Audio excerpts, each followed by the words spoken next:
وہ بھی تحریک عدم اعتماد کی حمایت کر رہی ہیں اور بہت سا پیسہ ان کی طرف سے بھی استعمال کیا جا رہا ہے، پاکستان میں بھیجا جا رہا ہے، جبکہ آصف علی زرداری سندھ حکومت کے جو بجٹ ہے، سندھ حکومت کا جو بجٹ ہے، سندھ حکومت کے جو پیسے ہیں، جو وسائل ہیں، بے دریغ وہ لوگوں کو خریداری کرنے کے لیے استعمال کر رہے ہیں۔ یہ تھوڑا سا فرق ہے اس دور میں اور آج کے دور میں کہ عمران خان اس طریقے سے پیسہ نہیں بہا رہا، اس طریقے سے لوگوں کی خرید و فروخت نہیں کر رہا، لیکن عمران خان کو تھوڑا سا یو ٹرن لینا پڑا ہے، عمران خان کو تھوڑا سا ٹلٹ کرنا پڑا ہے، عمران خان کو تھوڑا سا اپنا جو اس نے موقف اپنایا تھا، جو اس نے عزم ظاہر کیا تھا کہ میں کسی بھی طرح نہ تو کوئی پیسہ استعمال کروں گا اور نہ اتحادیوں کو کوئی عہدے دوں گا، لیکن عمران خان کو بالآخر وہ سیاست کرنی پڑی۔ عمران خان چودھریوں کے ہاتھوں بلیک میل ہو گئے ہیں اور عمران خان ہو سکتا ہے کہ ایم کیو ایم کے ہاتھوں بھی بلیک میل ہو جائیں۔ ان کو بھی اپوزیشن کی طرف سے بے بہا ان کو بھی مرا دینے کا وعدہ کیا گیا تھا، کاف لیگ کو بھی وعدہ کیا گیا تھا۔ عمران خان نے جب یہ لوٹیا ڈوبتی ہوئی دیکھی، پنجاب میں اس کے سوا کوئی چارہ نہیں تھا، یا تو پھر عمران خان پنجاب کی حکومت جانے دیتے۔ پنجاب کی حکومت اگر جاتی عدم اعتماد کی تحریک بزدار کے خلاف آ گئی تھی، اگر پنجاب کی حکومت چلے جاتی تو پھر مرکز میں ان کا بچنا ناممکن تھا، مشکل تھا۔ تو عمران خان نے بہرحال وہ پاکستان کی سیاست کی ہے جو پاکستان میں عموماً سیاست ہوتی ہے، بلیک میل ہو گئے چودھری کے ہاتھ اور چودھری پرویز الہی کو وزیر اعلیٰ پنجاب بنانے کا فیصلہ کر لیا۔ تو دوسری طرف میں نے جو کہا کہ صورتحال وہ آپ کو ایک ہر لمحے بدلتی ہوئی نظر آئے گی۔ اب آپ بلوچستان عوامی پارٹی وہ آج حکومت کے خلاف چلے گئے ہیں، اپوزیشن کا ساتھ دے رہے ہیں، اور اسی طریقے سے ایم کیو ایم بھی ہو سکتا ہے کہ اپوزیشن میں چلی جائے، لیکن یہ سارا سلسلہ کب تک جاری رہے گا؟ یہ الیکشن کے ایک روز پہلے تک، بلکہ الیکشن کے روز تک بھی جاری رہ سکتا ہے۔ الیکشن کے روز بھی پتہ چل سکتا ہے کہ یہ فلاں لوگ اس طرف سے تو اس طرف تھے تو دوسری طرف آ گئے ہیں۔ تو عمران خان کو بھی زیادہ جلدی نہیں ہے بلوچستان عوامی پارٹی کو اپنے ساتھ ملانے کی اور ایم کیو ایم کو اپنے ساتھ ملانے کی۔ یہ آخری دنوں میں بھی کام ہو جائے گا، ابھی 6-7 دن باقی ہیں عدم اعتماد کی تحریک پر ووٹنگ ہونے میں۔ اور ادھر چودھری پرویز الہی کو جلدی میں ساتھ ملانا کیوں ضروری تھا؟ پنجاب کی لوٹیاں ڈوب رہی تھی، عدم اعتماد کی تحریک یہاں بھی آ گئی تھی، اور پھر چودھری پرویز الہی کو وزیر اعلیٰ نامزد کرنے کا یہ بھی ایک مقصد ہے کہ جس طریقے سے مرکز میں ان کو نون لیگ کی حمایت، نون لیگ کے ایم این ایز کی حمایت چاہیے یا دیگر لوگوں کو اپنے ساتھ ملانے کے لیے کوئی کوششیں کرنے کی ضرورت تھی، چودھری پرویز الہی اپنی حکومت کو مضبوط کرنے کے لیے، اپنے وزیر اعلیٰ بننے کے لیے مرکز کو مضبوط کرنے کی ہر ممکن کوشش کریں گے اور وہ کر رہے ہیں۔ یہ اس لیے پرویز الہی کو عمران خان کے لیے جلد اپنے ساتھ ملانا ضروری ہے۔ باقی میری ایماندارانہ رائے یہ ہے کہ عمران خان کو چاہیے تھا کہ اپنی حکومت جاتی ہے تو جانے دے، ایسے لوگوں کے ہاتھوں قطعی طور پر بلیک میل نہ ہوتے۔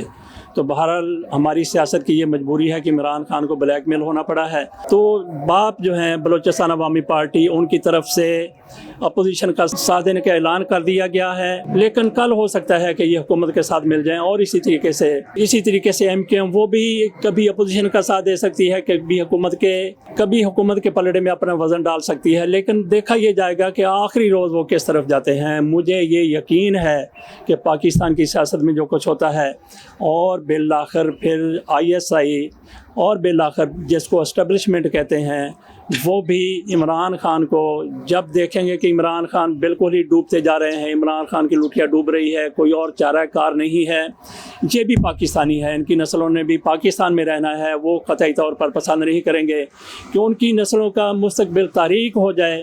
وہ کسی نہ کسی طریقے سے عمران خان کو عدم اعتماد کی تحریک سے بچانے کی ہر ممکن کوشش کریں گے۔ یہ میرا استدلال ہے عمران خان کے خلاف تحریک عدم اعتماد ناکام ہونے کا۔ باقی رہ گئی بات ڈی جی آئی ایس آئی کی ندیم احمد صاحب کی، جن کو بہت شوق ہے نیوٹرل رہنے کا۔ اسٹیبلشمنٹ صرف آئی ایس آئی کا نام نہیں ہے، اسٹیبلشمنٹ مکمل فوج کا نام ہے۔ اگر ایک بندے نے ضد کر لی ہے کہ میں نے نیوٹرل رہنا ہے، غیر جانبدار رہنا ہے، پاکستان کے ساتھ جو بھی ہوتا ہے ہو جائے، تو اسٹیبلشمنٹ ان ساری چیزوں کو دیکھ رہی ہے۔ میں آپ کو ماضی میں لے جاتا ہوں، 1990 کے انتخابات میں بے نظیر بھٹو نے اپنی مرضی کا ان دنوں میں ڈی جی آئی ایس آئی لگایا تھا۔ عبد الرحمان کلو لیفٹیننٹ جنرل ریٹائرڈ، وہ D G I S I تھے۔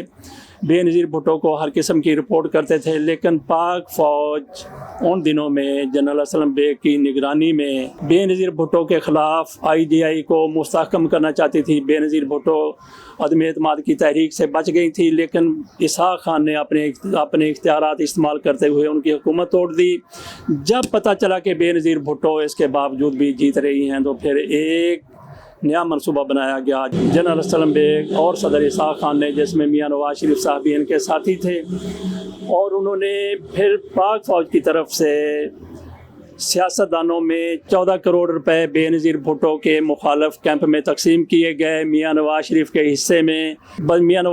حصے میں 30 لاکھ روپے سے زیادہ آئے تھے، باقیوں کو بھی اسی طریقے سے لاکھوں روپے دیے گئے تھے۔ بیگم عابدہ حسین کی طرف سے اعتراف کیا گیا کہ ان کو 10 لاکھ روپے ملا تھا، اور بیگم عابدہ حسین نے وہ 10 لاکھ روپیہ چند سال قبل قومی خزانے میں جمع کروا دیا تھا۔